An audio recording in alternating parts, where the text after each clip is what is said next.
Yeah, we're here backstage at Longs Park in Lancaster, Pennsylvania, where tonight in the amphitheater here, the Steep Canyon Rangers are going to heat things up on an already very hot, sweltering 90-degree day. We're with Graham Sharp. Graham, thank you so much for taking time to talk to us a little bit. And how's this tour been going? This has been the bad weather run this weekend, hasn't it? Yeah, well, you know, we've been in controlled environments for the last 2 nights, so that's been nice. And then, yeah, the Thursday night at Gray Fox was an uncontrolled environment up there, but there you go. Look, Gray Fox is the best. You know, there's not enough festivals that we go to that are just full of so many pickers and campers and everything. That's a great festival. You're out on the road, and you've got the new album coming out in September, so I imagine we're going to hear more than just the single that's been released tonight. Talk a little bit about what it was like going into the studio with a new singer and a new guitar player and a new voice writing some of the songs. Yeah. I mean, you know, the whole sort of dynamic sort of has just shifted. You know, so I think everybody's sort of sharing. You know, picking up some of the responsibility. You know, our bass player Barrett is singing a lot now, and Aaron obviously is just such an amazing singer. He sings and he's writing. He's written a couple songs for the record. So, you know, for me, it's just a very different, like I say, sort of creative workflow, which is great. You know, it used to flow a lot. Like I'd sort of write a song, sit down with Woody, you know, go through it with him, and then sort of bring it to the band from there. And now it's just like a little more wide open as far as, you know, who it's just whose fingerprints are most on everything. No matter who's singing it or, you know, playing the lead, I feel like it's just, you know, it's not the worst thing after, how long did we say we've been doing it? 20-some years as a band. So it's not the worst thing to shake things up a little bit. You went through a similar transition a few years ago when Charles left and Barrett came in. Yeah. Did that, anything that you learned in that transition help ease this transition? Well, I mean, you know, I think obviously you got to find the right musician to do the job and to work with, but you also just have to find the right person, you know, that you want to like spend time with and travel with, and you know, be really close to. You know, we go out and we spend a lot of time away from home, so when you're choosing like the people you're going to spend all that time with, when you're choosing all the people you're going to spend that time with, you really need to think carefully about it. And of course, you know, you gave him a very short transition to fit right in. We gave him absolutely no opportunity to acclimate. Yeah, we immediately put him right up on the biggest stages. Yeah, and he was great. You know, Aaron's unflappable. It's interesting. His you know, the single that you just released, Deep End. I saw an interview where he talked about that it was prompted from somebody saying to him, "Well, you were thrown right into the deep end, weren't you?" Totally. Yeah, I think it was the piano player for that tour. It's this amazing piano player. He lives over in some part of Hollywood. When we were out there at the Hollywood Bowl, had us for a pool party, and they call it a barbecue, but there's no barbecue, so it's not a barbecue. It's a grill out. But he opened the door. He knocked on the door, and the piano player's wife came up and said, "Oh, hello, I'm Aaron. You know, it's nice to meet you." She said, "Oh, you're the guy who jumps in the deep end." So yeah, I guess I am.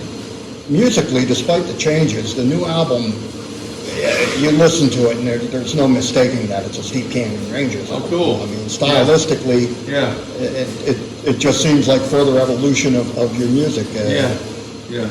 That's neat, you know, and I really can't wait for like the whole album to come out, because it's got some stuff in there that's really like more sort of traditional and old-timey than anything we've done, and, you know, maybe ever, and then it's got things that are a little more like branching out than maybe we've ever done. So it's interesting you mentioned that, because I was going to ask you about that. There are a couple of songs on there that are more, I guess, you know, I hate the purist bluegrass definition stuff, but Yeah. certainly that would probably be more pleasing to the traditionalists and or the Yeah. trad chads, as some people call them.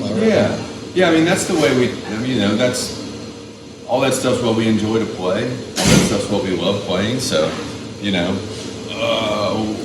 I don't think we just don't really limit ourselves as far as stylistic choices too much. We just kind of try to find the right way we want to play every song. And, some songs call for like as traditional as you can do it, as we can do it.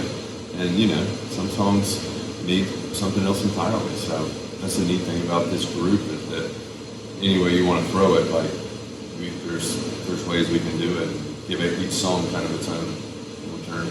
I remember, was it 18 or 19, you were at Gettysburg, and I remember Mike had the cajon instead of the full drum kit. Yeah. And I forget if it was Woody, somebody, I was just chatting backstage, and somebody said, yeah, it was a kind of a nod to being a more traditional bluegrass festival.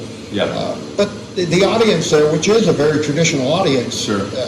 They ate you guys up. They had no problem with that. Have you found, as your music's become more progressive, that the fans have stuck with it?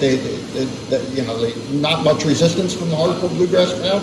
I don't really know. Obviously, like, we're not like playing all the traditional bluegrass festivals that we used to, so we're not in front of that crowd, as much as we always were. So, we're not like everybody's cup of tea if they want like traditional bluegrass. But a lot of people who love traditional bluegrass like lots of different stuff. So that's kind of where we fall. And obviously we have a lot of fans who have no or very little knowledge of bluegrass. And that's cool too. And a lot of people who just see the instrument, see a banjo, and say, "Oh, it must be bluegrass." Sure. Yeah. And I love it. So, what's the future hold for the band now?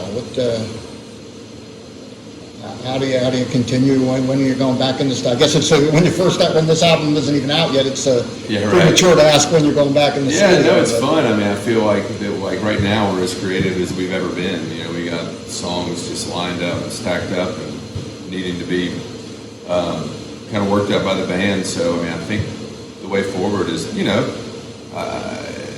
it takes a while to clock like however many tens of thousands of hours that we had playing together with Woody. So I think right now it's just like we just keep playing and just keep doing as much of our new music as possible, and really feel like we're just now sort of really growing into our style as far as what we're all comfortable with. And once things get comfortable and to be sort of natural, then you can sort of start being playful with it more. That's what's nice.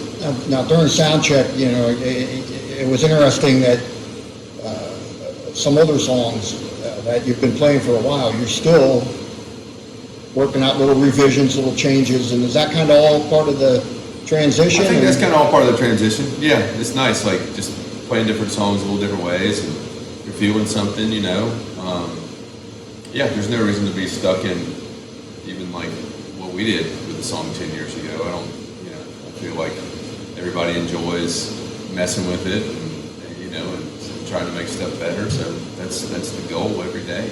Now sometimes bands make personnel changes, come out with new recordings, and then they kind of stop playing the old catalog. And right.